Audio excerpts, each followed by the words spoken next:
What is going on, folks? I am Goat and welcome back to Warframe. So this is technically posting in April, but this is my last video I shoot before my little hiatus with my wife. Figured to do a little solo run and kind of talk about it, honestly, because I've had a couple of questions privately, which is fine. I always welcome questions, welcome curiosities, you know, and so on.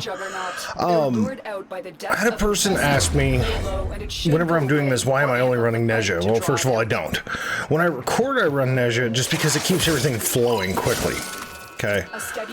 Nezha is a very tanky frame, very easy run frame, killable, you know, but that's like my point is like, I want my frames to be killable. I don't want to have some immortal function in this game. I'm not trying to play God mode. I'm not trying to do something just like, you know, breaking the fucking, you know, breaking the way. Oh, hello. Hello, I shall take you and you shall be my shiny. You know, no, I'm not trying to be, you know, I'm not trying to act like I'm some kind of, you know, ultimate, you know, code breaker of the game and hack and all this shit. No. But I do want the content to flow, right? Like, I don't mind showing my failings. I've shown it during mastery tests, I've shown it during mission runs and quests and everything else. So I have no problem showing my failings. I mean, hell, I'll show you my stats. The accuracy is pretty terrible. Pro stats. I run Nezha because I can simply stay alive, very simply. Sorry about the redundancy there. And I'm half awake, alright?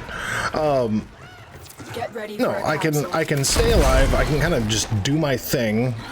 Not have near as much fear of death. You know, and then why do I run infested? Well, especially when you're already running a really tanky frame, between adaptation, arcane grace, and warding halo, I have so much damage absorption or damage reduction going on that you know, I'm not worried about the toxin procs, because I'm not I have a pure duration destruction build. So this is pure ability strength. So I don't care about the 1, I don't care about the 4, so duration literally means nothing for me in this build. They're great crowd controllers, I just don't need them. I use the 2 and the 3 and that's it. And the 2 is Empower, not Blazing Chakram. Excuse me. That was dumb, I just shot the floor right in front of me. You know, doing the thing. So anyway, but so because this is not an energy buff build whatsoever, my max energy is 225, you know? So Zeneric or a single energy drop is more, you know, Zeneric's energizing dash, I should say, or one single energy pad is more than enough to cap me off in a pinch. Just is. I know my camera's now covering, instead of being up in the top corner, at least now you can see health and shields, because obviously you see I didn't give a shit about shields. I went for pure armor and health. Everything else, ability strength. And armor. And health. And my arcanes. Armor. And health. I mean, like, this is a sole purpose build. You know, I've had people ask me, you know, well, why do you only ever run Kuva Brahma? I don't. When I'm doing a solo, I do, because massive crowd controller. If anybody tells me that the Brahma's a piece of shit, just, come on, man. You either got it built wrong, or you just got a hard on about, you know, hating bows. Like, I hate bows, and I use the shit out of the Kuva Brahma. But in a preferential group, like if I'm in a squad, yeah, I'll run the Kuva Brahma if I'm against infested, just because it makes them explode, and I love that. Sorry, causing an individual to explode is fun. But no, actually, my preferential weapon is the Trumna. It really is. The Trumna or the Bubonico. Even by stats, the Bubonico is actually the one I use more. I love the Trumna because it's literally kind of like I jokingly say on camera and off camera. It's like throwing canned hams at people, first of all, and second of all, the alt fire is like turning a finale box on its side and just blasting an entire crowd with the 4th of July. As one pub match guy said, when I fired that thing off, he had never seen a Trumna before. All he said was, fireworks. It's That's kind of what it looks like. It looks like just a big booming firework, you know, artillery shell going off. Hi, buddies. Thanks. Need that ammo. Appreciate you. No, you did not spit that bullshit at me.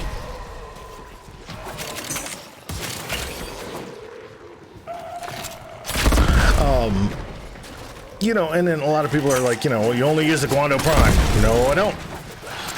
I use the Clay Prime, I use the Serrata, I use the, oh, an Acolyte at 440, okay. I use the Tenant, I use the Tenant Livia, the Tenant Exec. I use quite a few. I use quite a few. Hey, what's up, buddy? What you doing?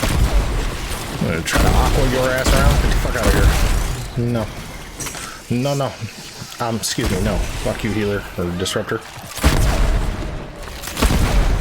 The raid is off to I play situationally, like, if I'm doing Acolyte Farming, I like the Guando Prime, okay? If I'm stat sticking, I use, like, the Vanka Prime or the Cronin Prime, because, you know, there are no delay, you know, speed weapons that can build up stacks really quick. But I can also do that with, like, the Tenant Livia or the, Tatsu or, the Pennant. I think I said the Pennant. The Pennant, the Tenant Livia, or the Tatsu. The two-handed Nakanas. You build them right, you can kind of go for some old-schoolish builds, and you can build for max combo really fucking quick. The problem is that they're very slow from the beginning, so stat sticking with a two-handed Nakana is a little bit intriguing, because you got to build the combo up before you try doing anything else. Which then becomes a little problematic if you don't already have everything else in place. Very difficult to do. So I prefer using the Vanka Prime. Highest combo count in the game, very functional. And yeah, you guys don't see me doing a lot of the stuff that I talk about, and I probably should do more of it. And maybe, you know, maybe that's what I'll push into doing some more of my pseudo-exalted, you know, stat stick style builds, you know. But are more, you know, my function. I'm not looking for, like, insane red crits and just map destroying, but just pure murders. Mayhem instead. And I know a lot of people love seeing the big red crits and, you know, and just seeing how high functioning you can get stuff. And personally, I'm more of a just pure function guy. I don't need it to be just insanely OP, because again, I've said it so many times, I do the long endurance. No, I don't do the long endurance stuff. I don't have any desire to do it. Like, to me, I find that doing, like, the crazy super long endurance stuff, it honestly comes down to proving to yourself that you know what you're doing. Well, I mean, if your builds are annihilating, I mean, just wholeheartedly annihilating enemies at level 200, that's good enough for me. It really is. Like, what I'm sitting here with right now, is this an annihilating build for a level 200 Grenier? No, fuck no. No, but see, I don't see the need of trying to make Acolyte Farming super hard either. I mean, like, I just don't. I'm one of those that I've always tried to find the easiest way to do things in the game. It's kind of part of video gaming. Once you got enough of what you need, then don't worry about the rest. You can work on the rest later. Can I do, you know, hour-long endurance runs with Grenier? Yup. Done it before. Can I do hour and a half? Yup. Done it before. It took me a while to figure out what I had to do, though. I will say that. I think, as with most in this game, aside from the veteran players that had already kind of figured out the buffs and the nerfs and really new builds at that point in time, you know, a lot of the newer players walking into the Steel Path had this air of success about them. You know, they were kind of like George McClellan, you know, just walked in with an air of success, like I could beat anything, and then they step onto the Steel Path and get their ass kicked, and they're like, I need reinforcements! Just saying. I think a lot of people had shell shock. Some people, I have seen some people be like, oh, I just hit the Steel Path. This is cheese level stuff for me. Well, good for you, man. If you are that adept at gaming to where it doesn't even phase you, like it's just a swift little interchange for you, cool. I'm happy for you. It was not for me. It was a fuck ton of forma and a fuck ton of trial and error, but I am more of your just average player, so I'm not some... I'm just going to cheese the fuck out of the maps because I am that good. No. No, no, no, no. If I sound off or seem off, or if I slur my words at all, no, I'm not drunk. I'm extremely dizzy. I'm very symptomatic today, so... But I'm on the last day of my resource booster, and figured might as well get in one more Acolyte farm. I've actually been very wisely spending my, my steel essence. I've been getting all the adapters that I needed, haven't been, you know, buying ribbon ciphers and all that horse shit. Just been cracking those. I see a lot of people do that, man. Like, if you get the super pain in the ass ribbons that are just gonna be overly annoying. Hi, Mania. Hey, Ben. Have fun today, buddy? All you dickheads just want to keep spawning behind me trying to touch my butthole. They could not do this without you. He did. So yeah, I mean, haven't been buying a lot of ribbon ciphers. I've been, aside from the 30,000 endo one, I did buy the melee ribbon mod, which was for a complete piece of shit, so that went away. Bought a few Arcan ribbon mods from doing arbitrations, so I could go ahead and do some transmutation, because I just, unless I get a ribbon for the Mosselin, which is probably going to do me no good anyway, I don't care. Either the Mosselin or the Velocitus. Those are like the only two art guns I give a shit about. My playstyle. Yeah, man, there's a lot of people that like the Cygnus. I get it. I do. There's a lot of people that like the Phaedra. I get that one. It's like the Soma gone Arcwing. That's exactly what it's supposed to be, like the big cousin of the Soma. You know, the Imperator. A lot of people like the Imperator. The problem is like, think of it this way, okay?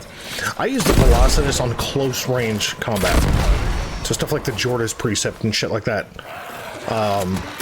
You know, and it is a tracking weapon, but when you're close range, the track is like the box, like the reticle.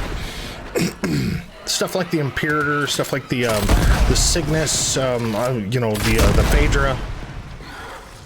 They're all tracking weapons. The Grattler, the Ayanga, they're all tracking weapons. So you see the reticle, but then you also see the tracking aiming dot to where you're supposed to shoot.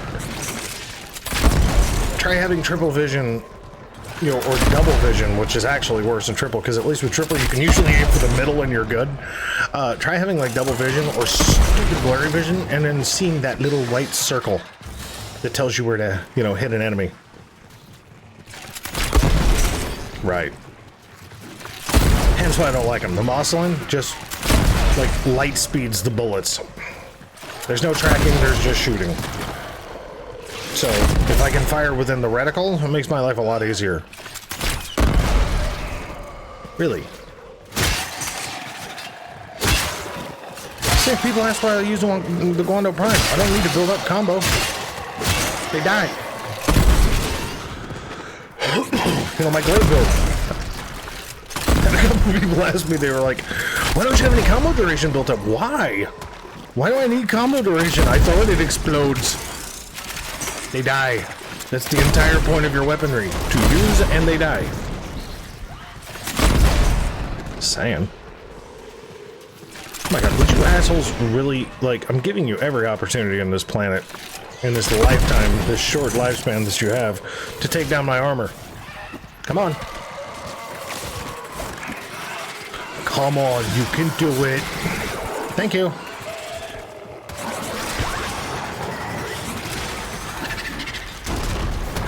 Thanks, guys. 40,000. I'll take 40,000. Not great, but much rather have that happen when an Acolyte hits, but I don't like waiting around for an Acolyte all the time either. I'm trying to pull the Bee Gees and staying alive until the Acolyte shows up. No, just last night I was running with Gur and Joe, and I went completely out of my wheelhouse doing this exact mission, just Acolyte Farming, and helping Joe rank up his Kuva Brahma, which is destructive enough, especially even at 108 to 118 range, or whatever the hell the range is here, 118 or 108 to 112 maybe. But running for an hour, the Kuva Brahma barely modded fucking just annihilates here, so.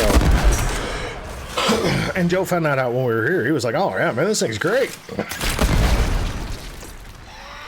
Coffee.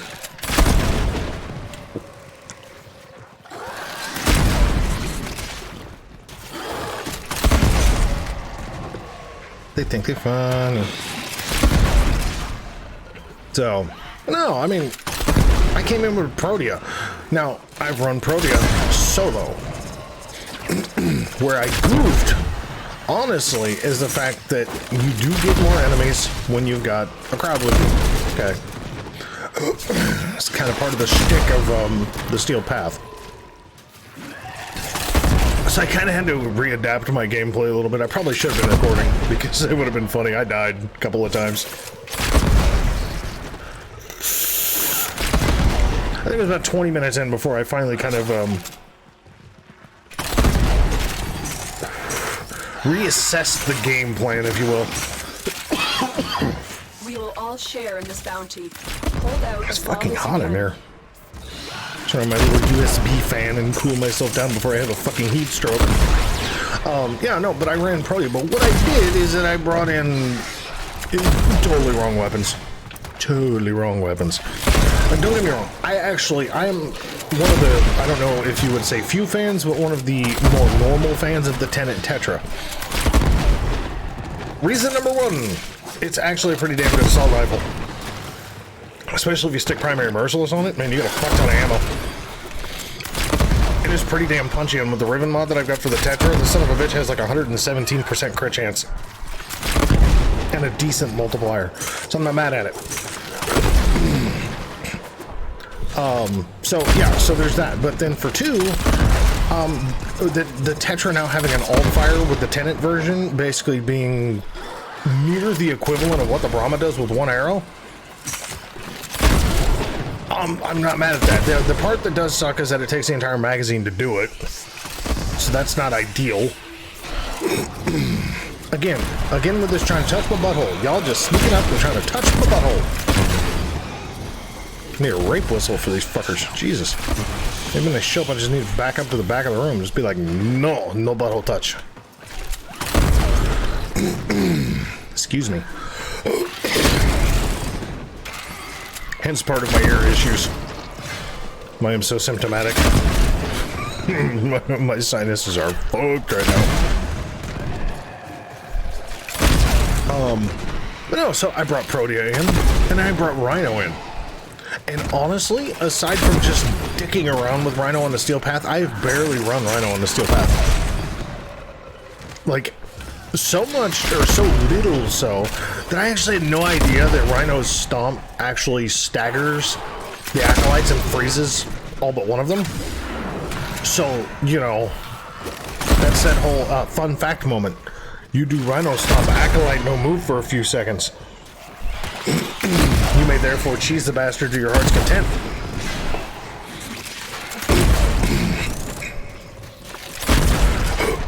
But again, I mean, if I have to go in between choosing Rhino or choosing Nezha, I'll take Nezha all day long. I think Nezha's warding Halo is just overall better.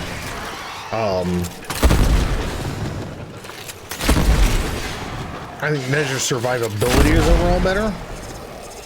There's good to Rhino. It really is, man. But I just take Nezha. It's just me. I think out of all the prime frames, and I don't remember, but I think Rhino was like, I know it was definitely one of the first prime frames to ever be released. Next to Excalibur Prime, obviously, which nobody but Founders can get. Wham! It's whatever, I got number. It's good enough.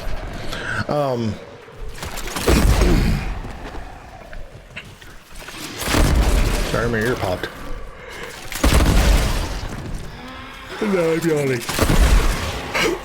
Excuse me.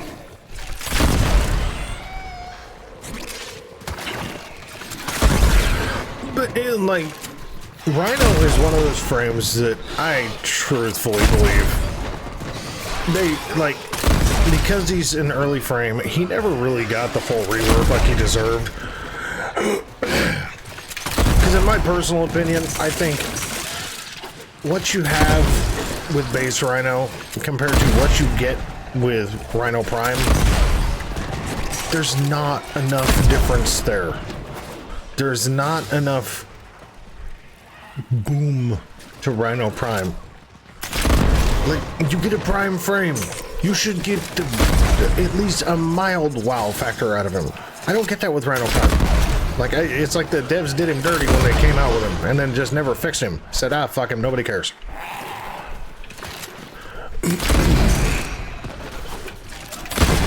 Like, you take Haro to Haro Prime, not dramatically different, but just enough of a wow factor to go, okay, yeah, that's worth it. Nidus to Nidus Prime, yeah, that's worth it. Negligible, but enough to make you go, okay. You know, like, that's why I'm waiting for Garuda. I started dicking around with my Garuda build. Kind of figured out, okay, I kind of see how people do nuke builds with her. It's cool. She's definitely all about that survivability life. And all about, I'm gonna fuck up a massive section of this map just because I can. Oh, quickening, oh. Used to be a coveted mod at low level, now I'm like, pooping these things out like fucking Cadbury eggs. Okay, we're gonna come over here because I know that fucker's coming and I ain't coming after my butthole again. Alright. Hi guys. No. Yeah, no, I think that there are some primes that just kind of got done dirty. You know, they just really did. You're like, we gave you polarized slots. We gave more energy capacity. You know, we gave more health. Okay.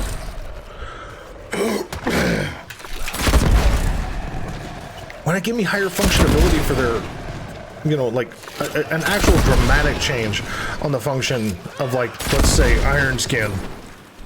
That'd be nice. Because I'm sorry, you come in here to this mission, okay? Infested. Come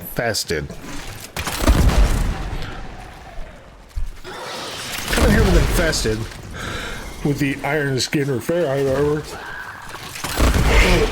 Excuse me. Cast. And where they might take 100 or 200 points off of my armor when they give me a good solid swipe. Really, this asshole still showed up behind me? This motherfucker. What are they, infested playing fucking catch-all here? Well, throw your little buddies all over the room. So, but yeah, you come in here and you get nailed with, you know, with your Ferrite armor up, and, like, I don't know, if you're dumb enough to stand still, which, I mean, you really shouldn't be with most frames, just standing there like, but if you're dumb enough to stand still, you actually see something very interesting. First of all, you know, building up a Ferrite armor, there's not near as much of a multiplier as there is for boarding Halo with Nezha. Part one reason of why I like running Nezha more. You can build up much higher damage absorption with boarding Halo than you can building up Ferrite armor. Excuse me. Now I understand Ferrite armor and damage and a damage absorption armor are two very different things. Because this is like fake armor. This is like magic pixie dust. I have this circling armor thing around me that absorbs the majority of the damage coming at me. So I don't take very much of it. Very different than actually just throwing on extra armor. I do understand that. But from the functionality standpoint, they're basically both doing the same thing. They're just basically playing the game of damage reduction. That's what armor does for health. Excuse me. So, Ferrite armor drops. I mean, dropping like it's hot kind of drops, okay? Bad. Like, 2 swipes at like level 140, that shit's done. And that's at like 16,000 Ferrite armor, okay? Last night, proof positive, I had 16,700 Ferrite armor, and I got hit 3 times, and I had 4,200. Okay, so maybe not gone, but not great. No, No stumpy.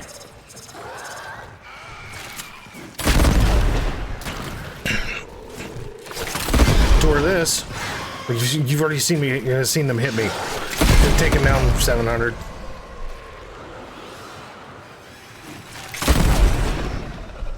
I was running the same weapon, by the way. Cougar Brahma.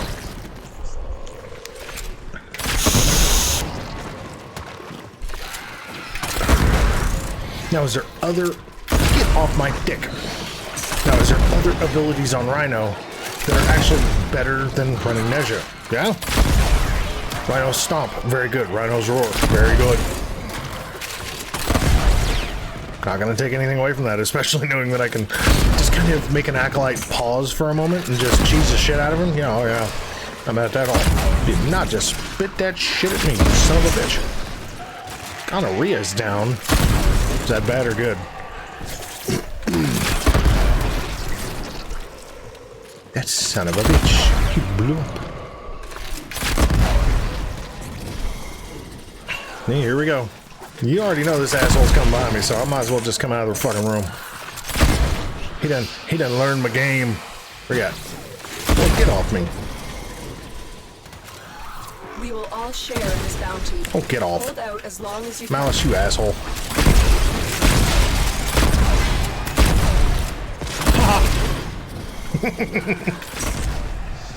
Try to hit me with your fucking magnetized horse shit. Get out of here with that. As soon as you start hearing nope, that's all.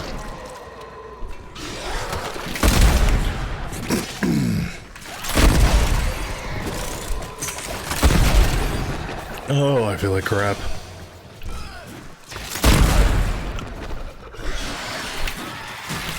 Forgot to let it charge. Derp. Oh man, that's the good stuff. Like, I hope Garuda, like Garuda Prime, because from my perspective, she doesn't release for another 3 days. Let's say 2.5, but she doesn't release for like 3 days, because I'm shooting this on the 25th. But yeah, I hope Garuda has that mild wow factor. Like, I'm not expecting Prime frames to just make me jump out of my seat and grab my lack of hair and lack of hair. I got a haircut. Like, I just lopped all my damn hair off.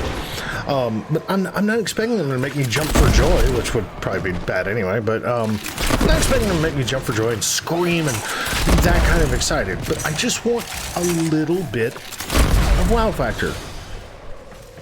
You know, like you farm a fucking Prime frame, or you farm a regular Warframe, right? So let's say you go out and you farm Garuda through the Fortuna bounties. And you're like, I got a new car. Well, what if you fall in love with that new car? Then that car dies. Gets killed in a car wreck. And the only thing you can find is the certified pre-owned. Right? You at least want to be wowed by its features. And have that sense of love that you had before. That Barry White kind of sense of love. Oh man, I remember this. This is good. It's got a few extra things that I like about it. It may not be brand new, but it's good. So new frame releases, we want to kind of fall in love with. We want that super wow factor. So when Gyre comes out, you know, it's going to be the whole, ooh, you know, ooh, we like this. Electric base frame, we already know Volt's good, so yeah. Another electric base frame? Cool. Let's see what she does. You know, Urelli came out. Everybody went, oh. Not everybody, but most. I do see people that main Urelli, and that's great, man. That's great. If you're a Urelli main, I ain't kicking you in the dick. You've seen my past videos, you know I am absolutely not kicking you in the dick. You do you. I'm just saying, the majority of this community hates Urelli for a very good reason. She's not very good. They kind of goofed when they brought her out, and then didn't fix her. Put out augment for her, come on. It's a waste of time, just fix her fucking blades to begin with. Don't you fucking augment mod for that horseshit? Like, personally, I think that a lot of people don't like Lavos because they don't understand Lavos. That's not to say they don't understand how to play him, they just don't understand how to build him. Because he does come off as a very gimmicky frame. But he's actually a very good frame if you build him right. Because you can build him for two things. You can build him for pure range and strength, okay? And just go for immediate annihilation style building. And being a complete self-healer makes him really handy. Already having high armor, so he's already got damage reduction going on there. Pretty goddamn high health stats. Plus he's purely elementally based. And the only thing that energy does for him, it gives him status immunity. I'm not mad at this. And his cooldowns aren't anything to get upset about. His efficiency is dumb, but whatever. Based off of another ability. But, like, a lot of people don't like Lavos because they don't think he's as good as he can be. Like I said, so you build him for strength and range, right? Which is great. If you just want to go for the OP kill shot from the get, that's fine. It's not always going to work that way, but you can do it. The other way to build him is to build him for less ability strength, still kind of max range, but build him for duration. The reason that you want to build him for duration is you want to build him to not only status proc enemies with the base functions of the kit, but to also allow that status proc to really stick. So basically add status duration into the mix, beyond what the effective time frame of the base part of the kit is. Yeah. I have seen both types of builds. I personally run the range strength build myself, as I've shown. But I've seen people running the range strength duration, and it's a killer. It's a murdering sumbitch. But Lavos is like highly self-sustainable. So it's like I don't personally understand why a lot of people hate on Lavos, but it is what it is. Again, I like Lavos. Doesn't mean I'm a homer on Lavos. I like him. I run him a lot.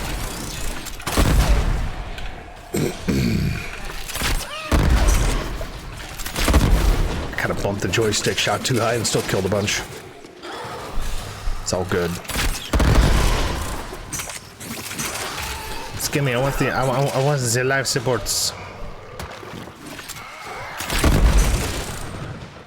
Man, my hand-eye coordination today is a little rough. Raven Sliver. Joy. Get away. Keep it going. So, you know what I mean? I don't think about this, alright? I started playing March of 2020. So I'm on the veteran end of Gen 4 of players in my scale of things on how I measure it. So I'm a veteran 4th generation player. Not a veteran player, veteran 4th generation player.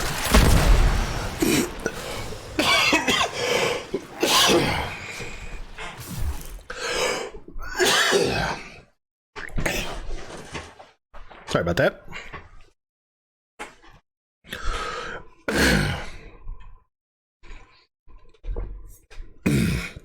The things I do for you guys. Oh, get off. Sorry about all the hacking, I really am. Nothing like shooting a video into the weather.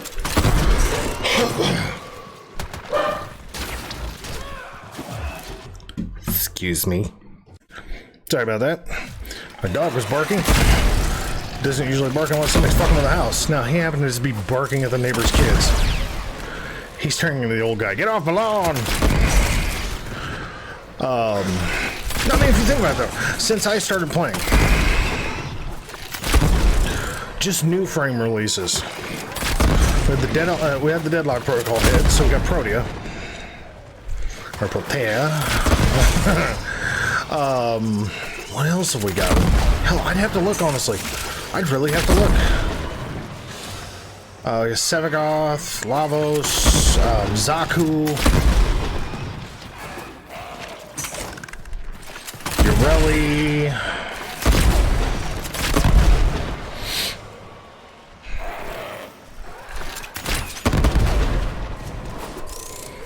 there's one more in there.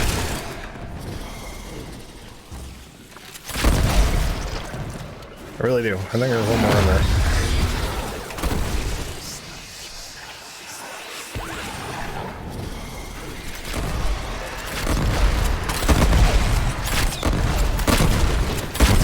What's up, big boy? But even out of the ones that I just listed, so we're talking, you know, Protea. So Protea was the deadlock protocol. And then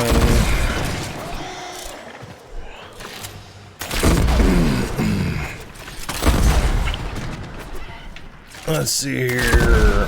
Zaku was Heart of Deimos. Lavos came out with the release of Operation Orphix Venom, who is now available through Father.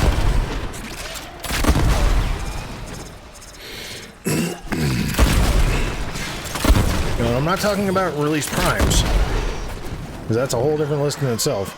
Just the regular frames. So, yeah, so we had Protea with the Deadlock Protocol. We had Zaku with Heart of Deimos.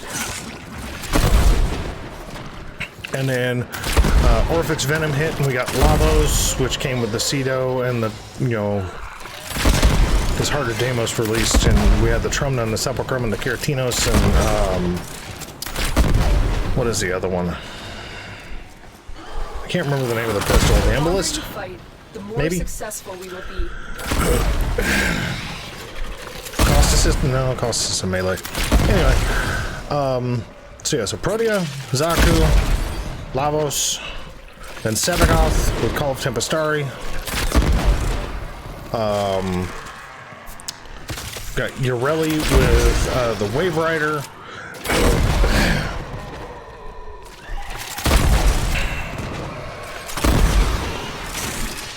Caliban. I mean, these are good. Protea's great. I mean, Protea's fucking amazing. She's a great frame. Self-sustainable, map killer. I mean, as far as small area of the map controlling, or map container, I guess I can say. But she's very self-sustainable. She's a container. So that's good.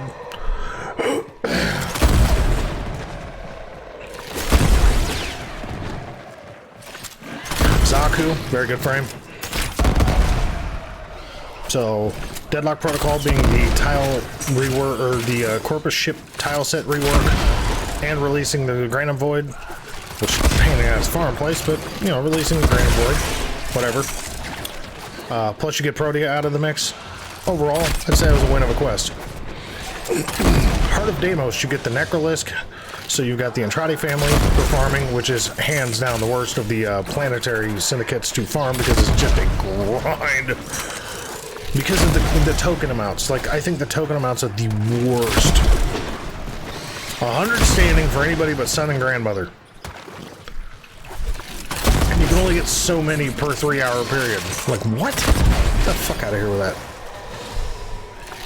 No. You know, but with the Heart of Deimos, you got Zaku, you got a bunch of different weapons, you got a bunch of different mods, plus you got the Necromex that released with Necroloid,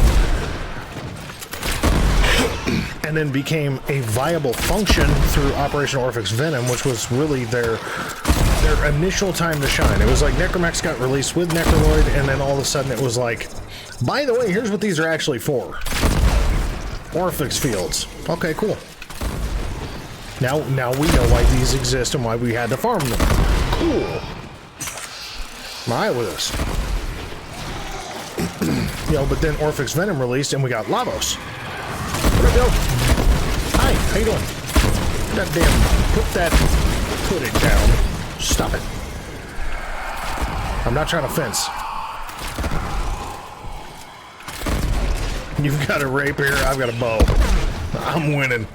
Sorry. Yeah, but I mean, you know, so Orphix Venom released. You know, we found that there was at least function, not amazing function, but function with Necromex. The Orphex missions themselves, I personally found were pretty fun. Drop table form's a little stupid, but whatever. I think the operation itself was a lot of fun. But then we got the Lavos, and we got the Cedo. Two very good things in my opinion. The Cedo especially. The Cedo's a good all-around. I don't know how the hell you can hate that shotgun kind of weapon. If you do, that's you. But I mean, it's basically a status proc alt fire glaive. That's a full auto shotgun. How do you get mad at this? Whatever.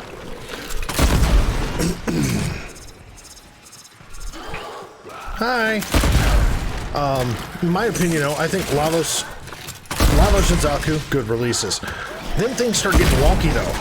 Like, things really kind of got hella wonky after Operation Orphex Venom. And again, I'd have to look at the timeline to be sure I'm not missing any frames, because my memory kind of shit. But, you know, I mean, we get Call of Tempestari. Now, first of all, that was a pure story-building quest. Not even pure story-based quest. It was basically just an introduction to a new Warframe and an introduction to the Sisters of Parvos, being the Corpus Liches. But also introducing the fact that the Corpus were in the Railjack 3.0 update. So Call of Tempestari was just basically a very short quest to introduce a frame, which I think Sevagoth was kind of just something thrown in there last minute. It kind of seems that way in some ways. Like, don't get me wrong, he's got a function, and he's definitely got a gimmick that works to a point. The longer you fight, the more successful But you will be. it just felt like Sevagoth was just kind of this afterthought for the quest, because there was so much other crap that was involved with it. I mean, you figure Call of Tempestari was Railjack 3.0, first of all. Guys, I'm really sorry. Yeah, so Call of Tempestari first and foremost, before anything else, Railjack 3.0. Huge, massive change to Railjack 3.0, because with Railjack 3.0 took away the avionics system, changed up the intrinsic system a little bit as far as what each intrinsic was and so on, and then, you know, took away the avionics and gave you the plexus instead of the reactor acting like a mod bench, as it were. It just completely took away the avionics system and the need for reactors to be just stupid high point value, so you could actually have a Railjack worth of shit. And it gave you the ability to mod 3 ways over a fucking ship. I think it's a huge hit. Adding Corpus to the Imperium section. That's something, because they goofed with that. They didn't scale the Grineer. They just dropped the Corpus in there. Like, they just totally forgot about the Grineer level. They really did. Yeah, I'll probably come back one more time and do this later, so I'll probably only run this till like 45 minutes. Wait till the next Acolyte. What up, yo? Because I kind of, you know, like, I've talked about this before. They wholeheartedly goofed by adding the Corpus into the missions, because, like, Saturn has the same drop table as Earth and Venus, minus the fact that you get a few more holo keys. Literally has the same fucking drop table if you're doing, like, Void Storms, let's say, just for example.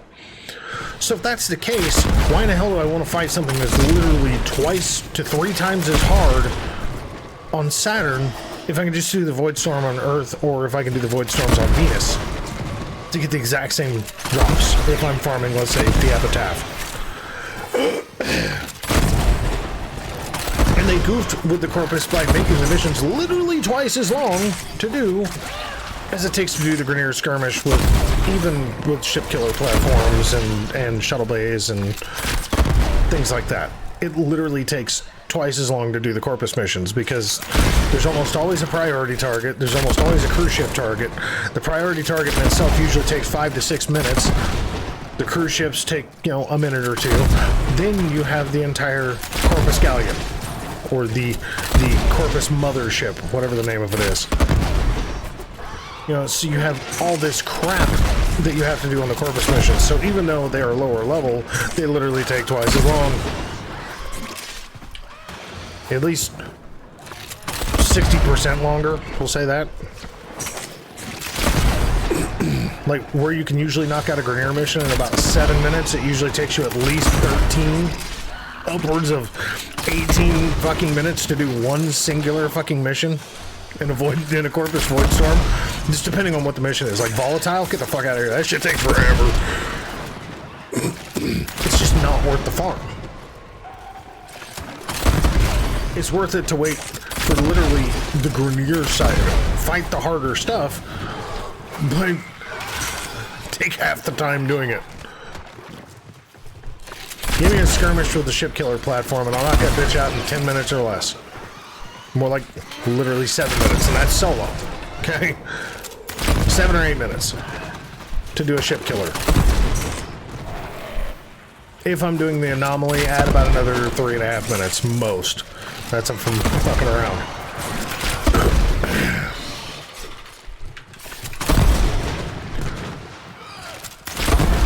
The Corpus missions, I mean, like, the defense is the Corpus ship tile set defense, because they're Corpus ships. So, you got the elevator map, which is literally the one failed part of the Corpus tile set update. That defensive map sucks. It sucks for interceptions, it sucks for defenses, it just sucks all around. It really does. It's the worst tile set out of all of the Corpus missions. It's 5 or 6 fucking levels, first of all. It's got an elevator in the middle of it, which makes it that much more of a problem. There's nothing quick about the fucking tile set. Oh, by the way, that's the same tile set that you have to farm ash systems off of if you don't want to lose the percentage chance, you know, and do the survival instead, but whatever. It's neither here nor there. So you have to go through that long-winded son of a bitch through drop table through rotation C, which is 20 fucking minutes, just to even get a chance at ash systems. That's why ash is such a horrible farm now. Thanks for that, DE. Appreciate you. That's fucked up. They did dirty on ash, alright.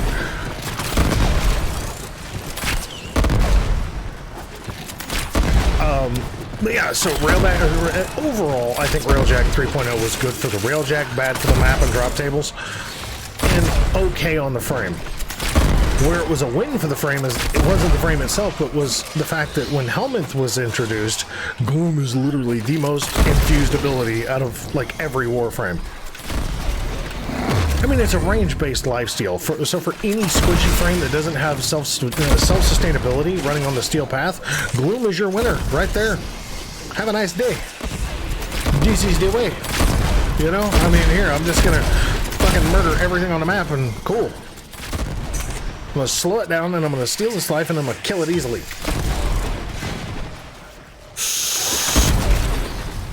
Yeah. So that's how Sevagoth was a win.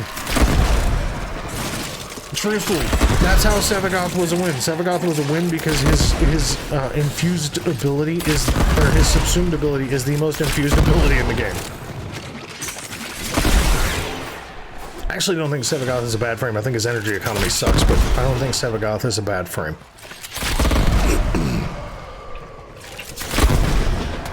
You know, but then you get to Ureli. Ureli just, I mean, aside from riding her stupid K drive, getting a damage reduction from that, plus a crit bump, she's really got no self-sustainability whatsoever. She's got some okay abilities. She really does. I'm not completely taking away from Ureli. She does have some okay abilities, but she's not very self-sustaining for the most part. And, like, it really just almost doesn't matter how you build her, other than towards ability strength, to really make her decent. And that's putting it loosely. And then when everybody complained about her, like everybody, new players, old players, didn't fucking matter. Everybody complained about her. They just sat on it and sat on it and sat on it. Didn't really change a lot, just kind of sat on it. And then they made her two weapons, like, initially like one of the worst farms in the game. The Ambassador is still a horrible farm. It just is. Getting the parts for the Ambassador, not bad. Getting the blueprint, good luck. Just saying.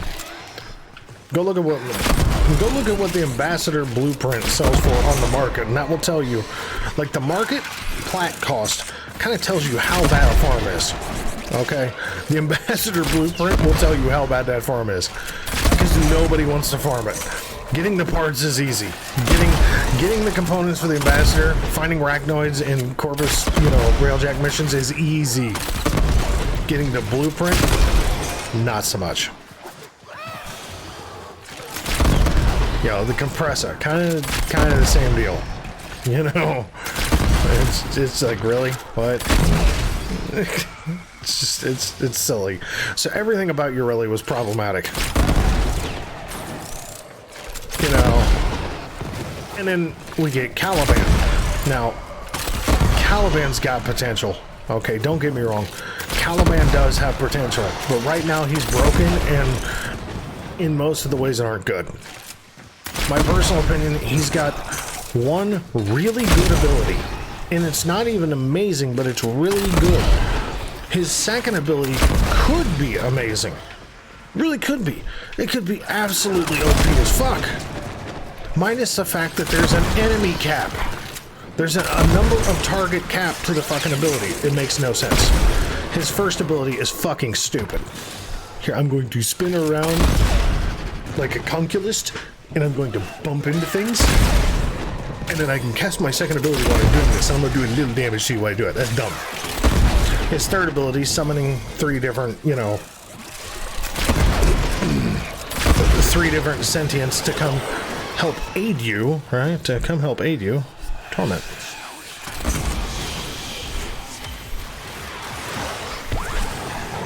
Hit me, motherfucker. Look what our Tenno operative just found. Or don't. We could not do this without you. That bitch literally waited. He was like, "No, I know what you about to do. We ain't doing that. No." Oh, I see you. You way over here. What's up, bitch? Anyway. Caliban has so much potential, but his first ability sucks. His second ability has a fucking max enemy target, which is stupid. Especially with it being duration-based, is really stupid, because that's a very large encompassing area that you can make. But when you cap it, that means that, you know, especially something like this, like half the enemies are going to get through. So you're just going to break right through and fuck you up. And then the fact that the sentients that you call the Sentient Wrath, I think, maybe Sentient Wrath is the Stomp. Either way, the third ability, calling on you know, three Conquerors to come and fight for you and build your shields, is a wholehearted lie, and it doesn't work very well. And then his fourth ability is the one ability, at least as of the present, is the only thing that's worth a shit, because it actually does a fuck ton of damage. You know, I mean, it is, like with my build, it does like 11,000 points of blast damage. But it's 11,000 points of pure fucking damage, so it's actually pretty functional, and it's an armor stripper. So that's at least something helpful. But he's going to be solely based on subsuming something off of the first ability, because it's the worst. Subsuming off the first ability, put something in there for more survivability,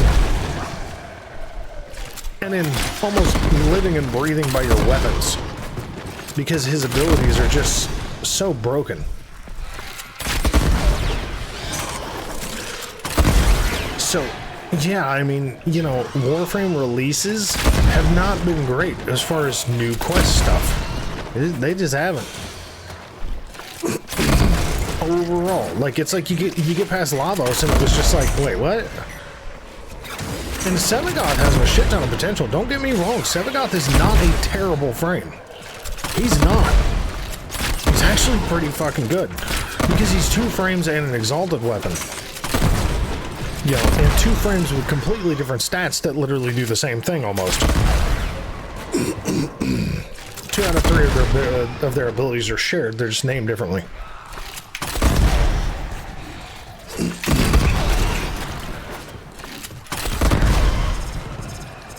So yeah, Sabagoth wasn't bad. I think he's got piss poor movement. He's got piss poor energy economy. But he's still not bad. He's just weird, I guess. Like, a lot of people have a hard time playing him because he's just weird.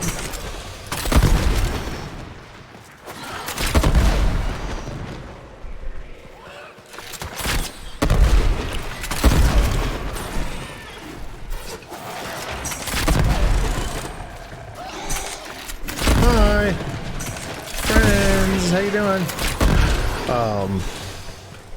Yeah, so it's like, I learned from Dranka. With this game, well, okay, I will say this. I learned from Dranka and just from personal experience that getting your hopes up from Warframe updates is a real bad idea. And this isn't a knock on the game. But if you really, really, really like the game, you want to build your hopes up on what's coming. You want what's coming to be just incredible. And it's really easy to overplay that in your head. Like with the new war, I didn't do it. The only thing that I hoped that didn't happen was that they didn't scale the enemy, level to what I thought it should have been. Granted, it was a lock-in quest, so do I understand the move? Absolutely I do, without question. I thoroughly do. But if you look at all the quests that led up to the new war, everything scaled higher and higher and higher and higher and higher. So you would have expected it to be higher on the Warframe side of things.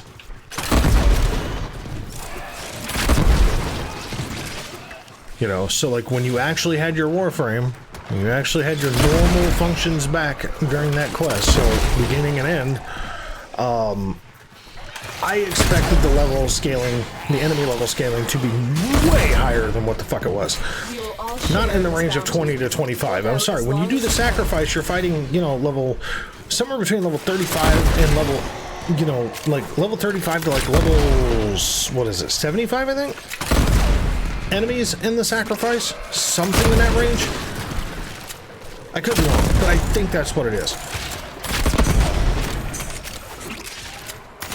You know, so, I mean, it's like,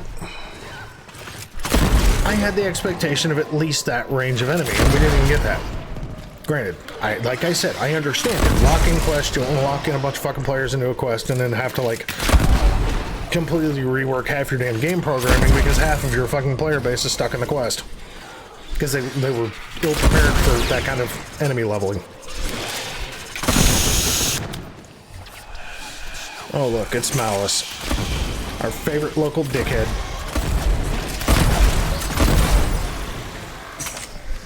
Bitch, I just dodge rolled. Can we not? What's up, big boy? Miss me, now you gotta kiss me. Sorry, I said it was gonna stop, but then I realized I didn't want to.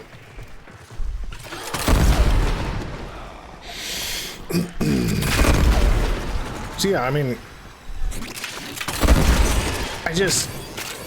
there's a lot of people that are already talking, got big hopes for Angels of Zariman. They got their hopes up for Gyre and Angels of Zariman and Garuda Prime and, you know, the focus rework. I hope they don't fuck up the focus rework, I'll say that. I mean, hopefully by the time this video is releasing, you know, Angels of Zariman will already be out and I'll already be shooting the quest, and maybe it'll post before this does, so it makes this completely irrelevant, but no, I hope the focus rework isn't a complete just mess, first of all. I hope the Garuda Prime is better than Garuda, in the good ways. I hope that the Angels of Zariman quest is a cinematic quest as it states, but I hope that the quest is good, and I hope that the new Zariman node is actually worth a shit and not a nightmarish farm for Gyre. And whatever new weapons, like these new evolving weapons, You know, because if it's some weird nightmarish farm to where each one of the new 3 or 5 mission types are in there on the Zariman node, or the Zariman planet, like Deimos planet. I truthfully hope that it's not some godforsaken farm. Because if it is, there's going to be a lot of pissed off players, and a lot of people are getting their hopes up.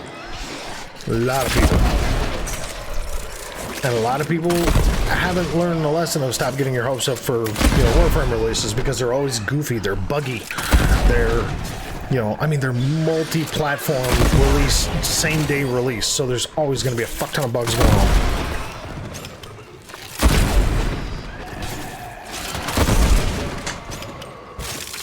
It is what it is. I just stop getting my hopes up. I just go into them with an open mind, open, fresh mind about it, and I'm just like, okay, here's what I hope, but I doubt I'm going to see that. So here's what I'd like to see. Kind of like a wish list. I would like to see this, but this isn't a prereq for me to love it. But that's also why I really, really, really like the new war. I really like the new war quest. A lot of people got pissed off at the new war quest because where was the war? That was the entire point of the quest, and people missed it. Like, that shit went right over their heads like a good book.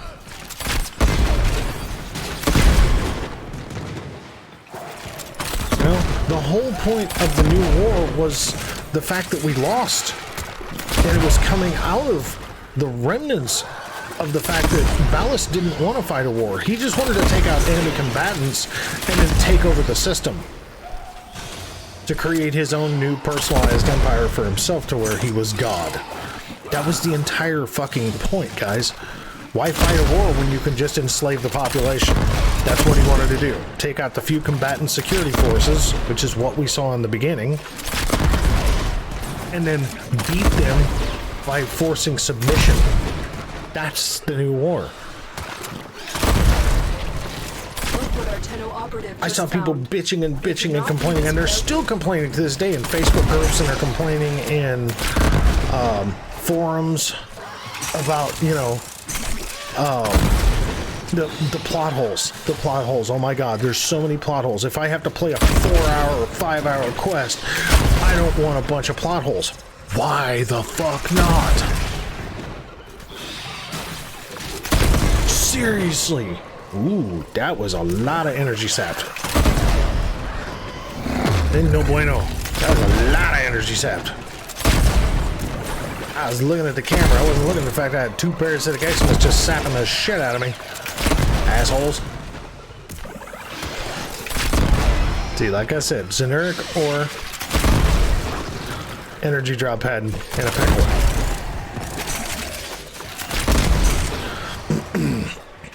Why do you not like plot holes? Like, riddle me that one, man. Why do you not like plot holes? If you want a story to continue and to prosper and to grow, why would you not like plot holes? Plot holes give a position of growth to a story.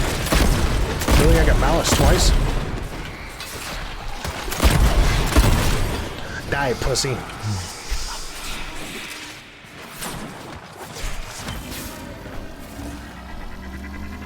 Oh. We must go up these stairs.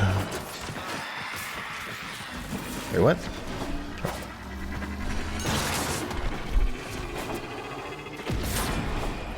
We go to the door, we go to the door. Beep beep. Shut up, get away. Asshole. Is it down? It's down. Good. We heart down, and it's gonna be down and to the right. Oh. Hey, look. A container. Sayonara, fuck stick. It is done. Oh, I feel like crap. I feel like crap. Yeah. I feel like shit.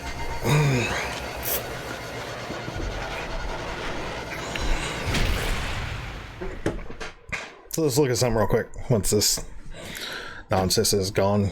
This is a long video anyway. Long video with a cut in the middle because of my damn dog. Okay, so like we were talking about, right? So all quests. Wave Rider came after I started. Deadlock Protocol came before the Wave Rider, because that's Ureli, that's Protea. Heart of Deimos came in between the two. Zaku, then later Lavos.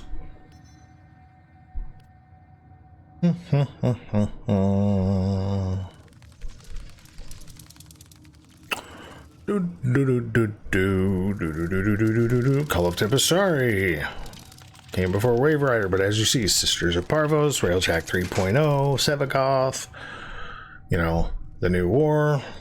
Even though Caliban has nothing to do with the goddamn quest, that's when Caliban was dropped. So on and so forth. I mean, let's just look at Warframes, right? Let's just go to Warframes. Oh, my goodness. Caliban. He's work. But that's what's been released, right? So that was the new war. Grendel got released. As far as I know, I could be incorrect about this because I didn't, like, I farmed Grendel after the Steel Path was introduced because I had a guy drag me with him because that's when you could still do that. But I had a guy drag me with him to go farm my first Grendel. Had no idea what I was getting into. He went in with a Hildren and was just Balefire surging the shit out of everybody, but you know, it is what it is. I died. I kept dying. So it is what it is.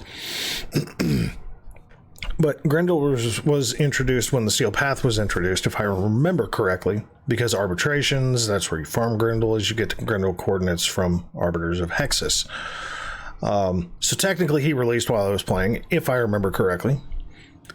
And if I'm wrong, correct me. I have no problem being corrected on that one.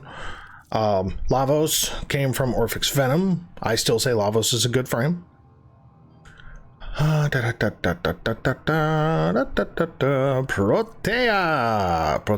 from Deadlock Protocol. Very good frame. Very, very, very good frame. Sevagoth, Call of Tempestari. I think he's a pretty good frame. But he's the most sought after for subsuming his ability so you can infuse it onto something else. Whatever. Zaku from Heart of Deimos. I think Zaku's a very good frame. And then there's poor little Ureli over here. Command the Ocean's Fury, the original Wave Rider. Right. You're like, let's look at this, okay? So out of those frames that I just listed, right? Lavos is my number 2. These are in order of usage, okay? Protea, my number 7. Okay? Then on and on and on down the list we go. Zaku, my 22. I do run Zaku. Not near as much, but I do run Zaku. Okay, that's gotta stop. That's gonna annoy me. Sevagoth, my 29. Caliban, my 32. I have 51 loadouts. Ureli, my 37. Grendel, my 47.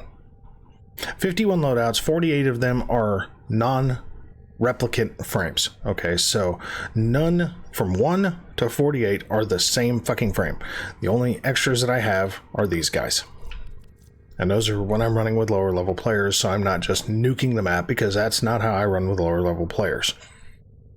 But as far as like my top frames, you know, I've got Nezha, which is just easy. I've got Lavos, which is fun. I've got Mesa, Murderer. Wukong, easy. Zephyr, fun. Wisp, Ranker and Squad Supporter. Protea, Soloist. Valkyr, Soloist. Ashe, Soloist. Revenant, Soloist. Banshee, built as a Gloomshi, Soloist. Titania, Rope a Lola's Fight, and a few other things, but primarily I just use her for the Rope a Lola's Fight, so if I'm farming things. you know, or if I just want to zip around a map and be an asshole. Cora, farming. Mag, map controller. Vold, map controller. Nova, map controller. Saren, map murderer. Haro, fun solo play. Baruch, fun solo play. Anaros, key carrier and just generally goofy. Vauban, multi-function murderer. Zaku, fun. Rhino, secondary tank option. Now, are there better frames that I could put up there? Absolutely there is. There's Gara, there's fucking Ember. For my playstyle, there's Sevagoth. You know, there is Umbra. You know, Garuda being down as low as she is came down to the fact of I hadn't built her yet. And honestly, it's just because I haven't moved her yet. Because honestly, Garuda is going to move up where Rhino is. Like, let's just do that right now, actually. Let's put Garuda up at 23, shall we? Means we're going to change some shit. Like, I'll just show you how I do all this bullshit.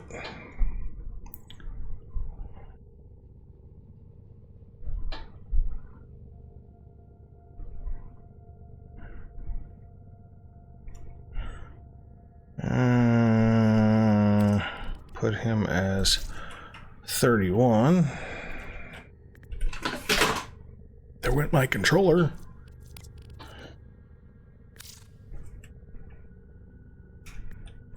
There you go.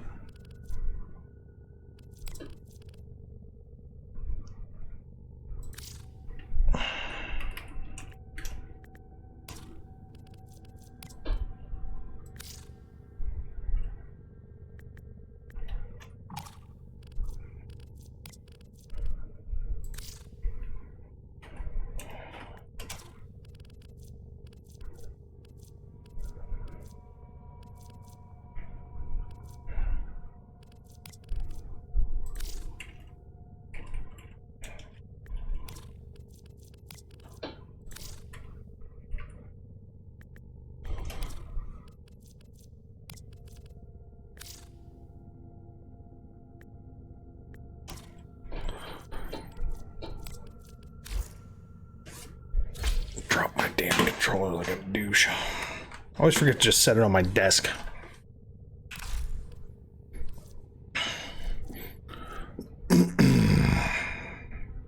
See, I couldn't move Gara, I couldn't move Ember, couldn't move Octavia or Hildren, even Trinity or Sevagoth. Really didn't want to move Nidus. But I didn't want to put Rhino too low because, in my opinion, I still think Rhino's good. He's just not amazing. Like, is Umbra better than Nyx? Probably. Nyx does have some kind of niche functions. Kind of like, you know, Limbo and Loki both has some niche functions. You know, like Atlas. Is Atlas a good frame? Yes. Why is he so low? Because I don't play him that much. I don't. Like, Atlas, you know, he does rock stuff. You know, he petrifies people and he punches people. I mean, does that make him amazing? No. Is he good for selective function? Yeah. But that's it. If a frame is selective function at best, I'm not going to put him high on the fucking list, no matter how good the frame can possibly be.